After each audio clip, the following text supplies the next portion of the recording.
Bien-aimés dans le Christ, que la grâce de Jésus-Christ notre Seigneur, l'amour de Dieu le Père et la puissance du Saint-Esprit descendent maintenant sur nous pour nous aider à méditer cette parole afin qu'elle puisse porter du fruit dans notre vie pour la plus grande gloire de Dieu et le salut de nos âmes.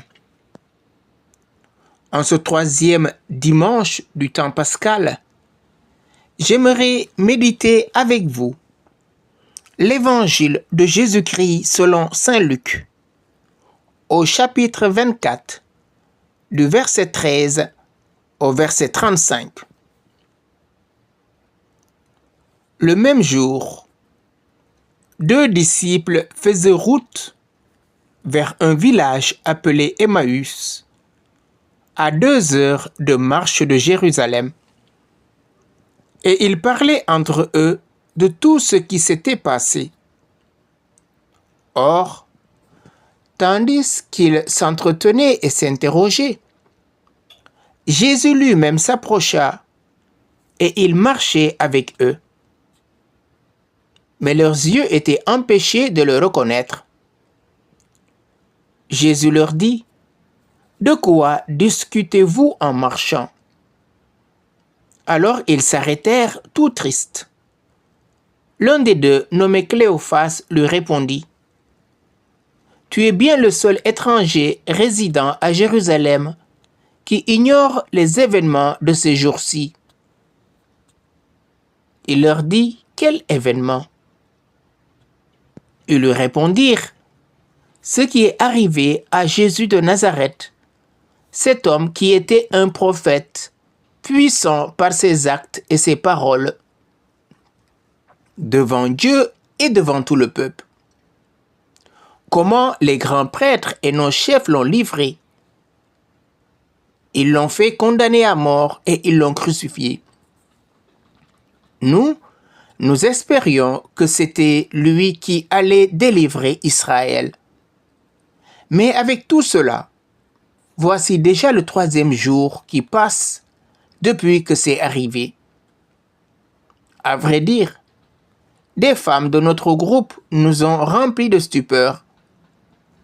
Quand dès l'aurore, elles sont allées au tombeau, elles n'ont pas trouvé son corps. Elles sont venues nous dire qu'elles avaient même eu une vision, des anges qui disaient qu'il est vivant. Quelques-uns de nos compagnons sont allés au tombeau et ils ont trouvé les choses comme les femmes l'avaient dit. Mais lui, ils ne l'ont pas vu. Il leur dit alors: « Esprit sans intelligence, comme votre cœur est lent à croire tout ce que les prophètes ont dit, ne fallait-il pas que le Christ souffrît cela pour entrer dans sa gloire ?» Et partant de Moïse et de tous les prophètes, il leur interpréta dans toute l'Écriture ce qui le concernait. Quand ils approchèrent du village où ils se rendaient, Jésus fit semblant d'aller plus loin. Mais ils s'efforcèrent de le retenir. « Reste avec nous, car le soir approche et déjà le jour baisse. » Il entra donc pour rester avec eux. Quand il fut à table avec eux, ayant pris le pain, il prononça la bénédiction, et l'ayant rompu, il le leur donna. Alors leurs yeux s'ouvrirent, et ils le reconnurent, mais il disparut à leur regard. Ils se dirent l'un à l'autre: « Notre cœur n'était-il pas brûlant en nous, tandis que nous parlions sur la route et nous ouvrions les Écritures ?» À l'instant même, ils se levèrent et retournèrent à Jérusalem. Et ils y trouvèrent réunis les 11 apôtres et leurs compagnons qui leur dirent: « Le Seigneur est réellement ressuscité, il est apparu à Simon-Pierre. » À leur tour, ils racontaient ce qui s'était passé sur la route et comment le Seigneur s'était fait reconnaître par eux à la fraction du pain.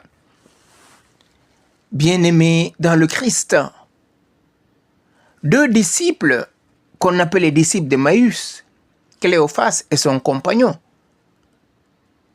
retournent à Emmaüs. Et voilà que sur leur chemin, Jésus se fait leur compagnon de route. Il les interpella. De quoi discutez-vous en marchant? Il s'intéresse à eux. Il s'intéresse à leur discussion. Comme il s'intéresse à chacun de nous dans les péripéties de notre existence. Ils s'arrêtèrent tout tristes et lui dirent: tu es bien le seul étranger résidant à Jérusalem qui ignore les événements de ces jours-ci. Il leur dit: quel événement? Ils lui répondirent: ce qui est arrivé à Jésus de Nazareth, cet homme qui était un prophète, puissant par ses actes et ses paroles, devant Dieu et devant tout le peuple. Comment les grands prêtres et nos chefs l'ont livré. Voilà, on dirait en français, ils vident leur sac. Ils expriment leur déception profonde. Cet homme dont ils se réclament être disciple, pour eux c'est un prophète, Jésus de Nazareth. Et ils ont oublié que Jésus leur avait dit: nous montons à Jérusalem. Le 3 jours, il ressuscitera. Eux, ils sont accablés par la tristesse, par la déception. Nous espérons que c'était lui qui allait délivrer Israël. Mais avec tout cela, voilà déjà 3 jours qui passent depuis que c'est arrivé. À vrai dire, des femmes de notre groupe nous ont remplis de stupeur. Quand dès l'aurore, elles sont allées au tombeau. Elles n'ont pas trouvé son corps. Elles sont venues nous dire qu'elles avaient même eu une vision. Oui, ils étaient là quand les femmes sont rentrées du tombeau. Ils étaient là quand Pierre et Jean sont revenus du tombeau. Mais ils ont du mal à entrer dans ce grand mystère de la victoire de l'amour du Christ sur la mort. Et Jésus leur dit: esprit sans intelligence, comme votre cœur est lent à croire tout ce que les prophètes ont dit, ne fallait-il pas que le Christ souffrit cela pour entrer dans sa gloire? C'est ce que dit Jésus quand on lui annonce la mort de Lazare. C'est le même discours que Jésus tient quand on lui parle de cet aveugle de naissance. Pour Lazare, il dit: cette maladie ne mène pas à la mort, c'est pour la gloire de Dieu. Pour cet homme aveugle de naissance, on dit: c'est pour que le Seigneur soit glorifié. Et il leur rappelle: ne fallait-il pas que le Messie souffrit tout cela pour entrer dans sa gloire? Là, il ne parle pas du prophète, il parle du Messie. Et voilà que eux tous sont accablés et il leur parle de lui. Malgré leur tristesse, malgré ce qui accable leur cœur, ils sont bons. En marchant, ils arrivèrent et dirent à Jésus: reste avec nous. Reste avec nous, Seigneur. Et voilà que Jésus va rester avec eux. C'est à la fraction du pain que leurs yeux vont s'ouvrir, que leur cœur va s'ouvrir. Et voilà, il disparaît à leur regard. Et à eux maintenant de faire leur examen de conscience. Notre cœur n'était-il pas brûlant, tandis qu'il nous parlait sur la route et nous ouvrait les Écritures? Oui, frères et sœurs, Jésus chemine avec nous chaque jour, jusqu'au jour où nous le verrons face à face. Certes, c'était dans la foi, mais Jésus est là. Il ne peut pas ne pas être là. Il nous dit: je suis avec vous jusqu'à la fin des temps. Ils ont même oublié que Jésus leur avait dit: si 2 ou 3 sont réunis à mon nom, je suis au milieu d'eux. Tout ce que Jésus avait enseigné, ils l'ont oublié. Comme nous d'ailleurs, frères et sœurs, quand nous traversons des moments difficiles, quand nous sommes éprouvés par l'épreuve de la maladie, de la rupture de telle ou telle relation, d'une séparation amoureuse, d'un chômage, nous oublions que le Seigneur est au contrôle de notre vie. Et qu'est-ce que nous faisons? Notre cœur est fermé à la parole. Or, la parole est une lumière. La parole est vie. Oui, frères et sœurs, le mystère de la résurrection, reste énigmatique pour beaucoup d'entre nous. À chaque instant, Jésus chemine avec nous. Jésus nous respecte, il nous interroge. Que veux-tu que je fasse pour toi, ma sœur, mon frère, dans cette situation que tu traverses? Et parfois, nous oublions qu'il a vaincu la mort après avoir souffert la passion, après avoir été rejeté. Oui, confions maintenant au Seigneur tous nos rejets, tout ce qui nous a blessés. Seigneur, ouvre nos cœurs, ouvre les yeux de notre cœur, ouvre les oreilles de notre cœur, pour que ta parole, qui est une lumière, continue de nous éclairer. Seigneur, fais tomber les écailles de nos yeux et aide-nous à cheminer en vérité avec toi. Parce que c'est toi qui chemines avec nous, c'est toi qui nous conduis au Père. Donne-nous maintenant d'ouvrir notre cœur à la dimension de ton cœur.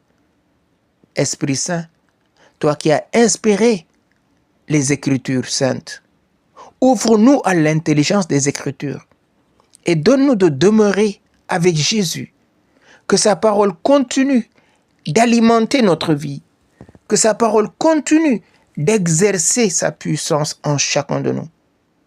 Oui, viens embraser nos cœurs, Esprit Saint, et saisis-toi de notre intelligence pour nous conduire jusqu'à la vérité tout entière, toi l'enseignant par excellence.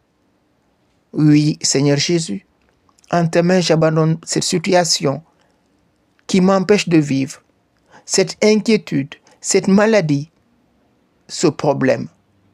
Entre tes mains je l'abandonne et te supplie de me garder dans ta présence, de me donner ta paix, ta lumière et ton amour.